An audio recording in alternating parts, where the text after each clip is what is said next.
Hello, আসসালামু আলাইকুম। তাসমিস ব্লগে আপনাদের সবাইকে আমন্ত্রণ। আশা করছি আল্লাহর অশেষ রহমতে যে যেখানে আছেন ভালো আছেন, সুস্থ আছেন। আমিও আলহামদুলিল্লাহ ভালো আছি।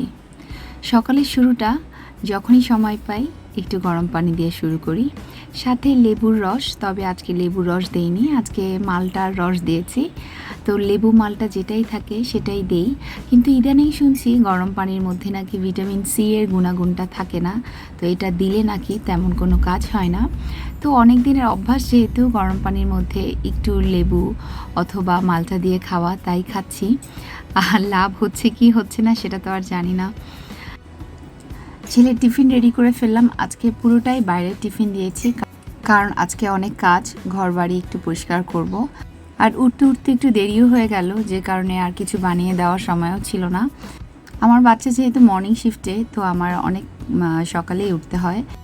সকালে উঠে মাঝে মাঝে আমি আবার সব কাজ গুছিয়ে ঘুমিয়ে পড়ি, কারণ রাতে ম্যাক্সিমাম সময় হয় কি ঘুমটা আমার ক্লিয়ার হয় না, বাচ্চা অনেকবার উঠে। তো সব কিছু মিলিয়ে আবার একটু রেস্টের চেষ্টা করি, কিন্তু সবসময় সেটা তো হয়ে ওঠে না। চেষ্টা করি সকালবেলায় আরহামকে কিছু খাওয়ানোর, কারণ স্কুলে অনেক সময় সে টিফিনটা পুরাটা কমপ্লিট করে না, বিভিন্ন অজুহাত দেখায়। তো আর ইদানিং সে যেটা করে সেটা হচ্ছে সে পানিটা খায় না, যেরকম বোতলে পানি দিয়ে দিই সেটাই নিয়ে আসে। তো মিসকে আমি সেদিন কমপ্লেন করে এসেছি যাতে ওকে পানিটা খাওয়ায়। আজকে তোমাদের জন্য আমি আমার রান্নাঘরের একটা ভিডিও করেছি। তো অনেকেই তোমরা বলো যে আপু তোমার রান্নাঘরটা দেখতে চাই, কিন্তু দেখাবো দেখাবো করে দেখানোই হয় না। তো আজকে একটু গুছিয়েছি যেহেতু, ভাবলাম তোমাদের সাথে শেয়ার করি। আম্মুর কাছাকাছি থাকার জন্য বেশ পুরনো একটা বাসায় আমার পছন্দ করতে হয়েছে। তো যে কারণে বাসাটা আমার খুব একটা আধুনিক না, তো যতটুকু আছে তার ভিতরেই সাজিয়ে রাখার চেষ্টা আর কি। আর তোমরা যারা মায়েরা আছো, যারা গৃহিণী আছো, তারা জানো 2 বাচ্চা নিয়ে পার্মানেন্ট কোনো মেড না থাকলে যে ধরনের কষ্টগুলো হয়, সেই ধরনের কষ্টের ভিতর থেকে আমার আসলে যেতে হয়। তো তারপরও আলহামদুলিল্লাহ, আল্লাহ যেরকম রেখেছে, যেভাবে আছি, ছোট্ট একটা মেয়ে আছে আমাকে হেল্প করার জন্য, ও থাকাতে আমি আসলে অনেকটাই আলহামদুলিল্লাহ একটু সুযোগ পাই সব কিছু গুছিয়ে রাখার। মাই কিচেনের এই ক্রাফটটা কিন্তু আমি আমার নিজের হাতেই তৈরি করেছিলাম। আর এই যে ছোট্ট একটা রান্নাঘর, রান্নাঘর ছোট কিংবা বড়, যার যার সামর্থ্য অনুযায়ী তো হয়, তাই না? আমার মা একটা কথা বলে, রান্নাঘর ছোট বড় সেটা বড় কথা না, পরিষ্কার পরিচ্ছন্নটাই বড় কথা। কারণ এই রান্নাঘর থেকেই কিন্তু পরিবারের সবার প্লেটে খাবার যাচ্ছে, সেটা যেন স্বাস্থ্যসম্মত হয়।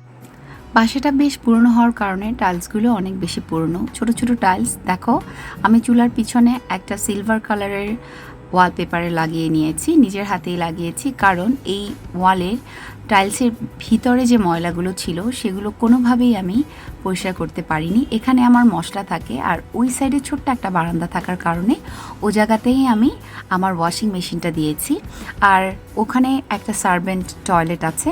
তো এখানে ছাড়া এই বাসার কোথাও আর ওয়াশিং মেশিনটা রাখার ব্যবস্থা নেই। আর টাইলসগুলো হাইড করার অনেক চেষ্টা করেছি, বাট পুরো বাড়িই তাহলে আমার র্যাপিং করে ফেলতে হবে, সেটা তো আর আমার পক্ষে সম্ভব নয়, যেহেতু এটা ভাড়া বাসা।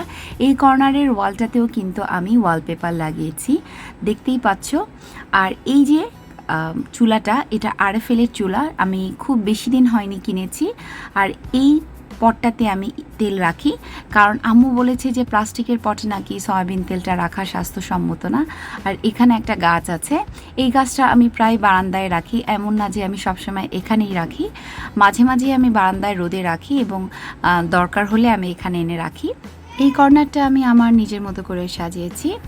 এখানে আমার প্রয়োজনীয় কিছু মশলা আছে যেগুলো আমার বিভিন্ন খাবারে রান্না করার সময় লাগে। ওই কর্নারটাতে আমি লবণদানি রেখেছি এবং চিনির একটা বয়ম রেখেছি। এটা হচ্ছে আমার বাচ্চার স্টেরিলাইজার মেশিন, অ্যাভেন থেকে কিনেছিলাম। এখানে বাচ্চার ফিডারগুলো আমি স্টেরিলাইজ করি। আর এটা হচ্ছে ওভেন, ওভেনটাও আমি কভার করে দিয়েছি। আর এই কর্নারে কিছু অপ্রয়োজনীয় জিনিস যেগুলো খুব একটা লাগে না, সেটার জন্য আমি একটা অর্গানাইজার বানিয়েছি, সেখানে সব কিছু ঝুলিয়ে রেখেছি। আসলে নিজের প্রয়োজন মতো হাতের কাছে সব কিছু রাখাটাই বড় ব্যাপার। আমি আমার মতো করে রেখেছি। হয়তো আমার রান্নাঘরটা খুব বেশি আধুনিক না, আমি চেষ্টা করেছি আমার মতো করে একটু সাজিয়ে নিতে, যাতে রান্না করতে গেলে মনটা খারাপ না হয়।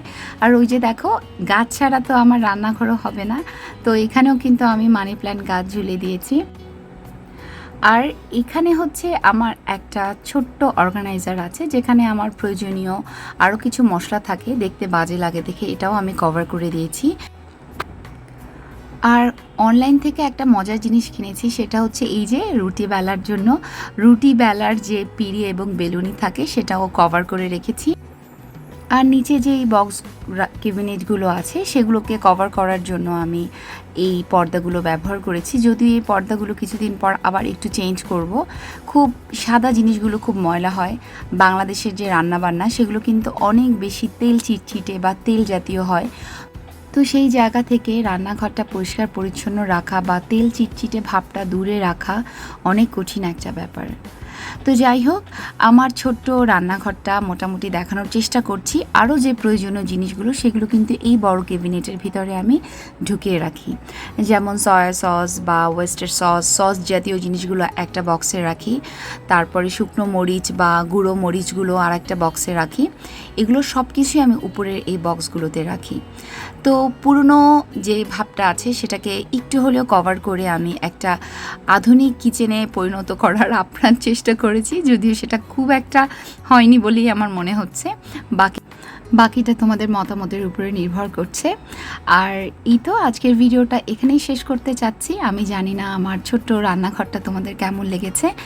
বেশ ভয় ভয় কিন্তু তোমাদের সাথে আমি আমার এই রান্নাঘরটা শেয়ার করলাম।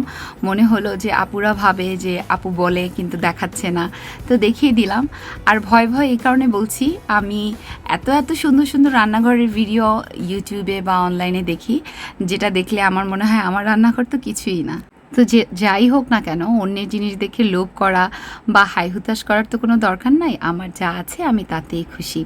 আর তোমাদের মতামতের অপেক্ষায় থাকলাম। নতুন ভিডিও নিয়ে ইনশাল্লাহ আবার দেখা হবে। এই ফাঁকে একটু বলে নিচ্ছি, যারা আমার এই চ্যানেলটাতে নতুন এসেছো বা আমাকে আজকে নতুনই শুনছো, অনুরোধ রইল আমার ভিডিও বা আমার কথাগুলো যদি কোনো কারণে তোমাদের একটু ভালো লেগে থাকে, পাশে থেকে আমার চ্যানেলটাকে সাবস্ক্রাইব করে রাখতে পারো। তবে যদি তোমাদের মনে এতটুকু জায়গা করে নিতে পারি তবেই সাবস্ক্রাইব করো, কারণ আমার সবসময় মনে হয় ভালোবাসা ভালো লাগা ছাড়া কখনোই কারো বন্ধু হওয়া যায় না। আশা করছি এই সপ্তাহে আরও নতুন কিছু বন্ধু আমার এই পরিবারে যোগ হবে। ভিডিওগুলো তোমাদের ফ্রেন্ডস আর ফ্যামিলির সাথে চাইলে শেয়ারও করতে পারো। আজকে এ পর্যন্তই। কেমন লাগলো আমার রান্নাঘরটি জানাতে ভুলবে না। নতুন ভিডিও নিয়ে দেখা হবে ইনশাল্লাহ। আল্লাহ হাফেজ।